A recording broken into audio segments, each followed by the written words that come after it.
বন্ধুরা, মুকুটমণিপুর রূপ গার্ডেনে আপনাদের সকলকে স্বাগত। দেখুন, এটি আমার সেলোসিয়া গাছ।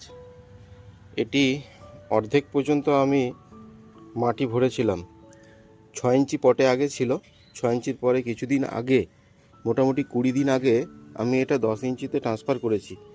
যদিও আমার রিপোর্টিং করতে দেরি হয়ে গেছে, তাও এটিকে 10 ইঞ্চিতে আমি ট্রান্সফার করেছি।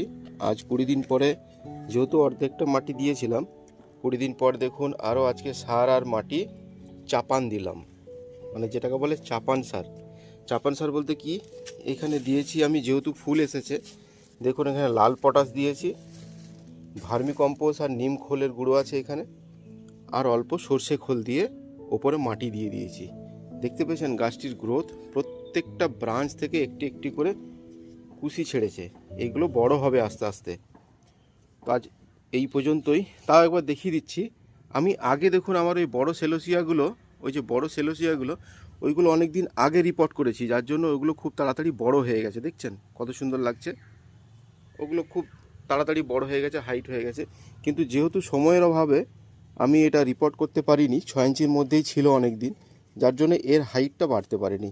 তো চাপান সার আর মাটি আজকে দিয়ে দিলাম, দেখা যাক এরপরে গ্রোথটা কেমন হয়। তাহলে আজ এই পর্যন্তই। নমস্কার বন্ধুরা, বাই বাই।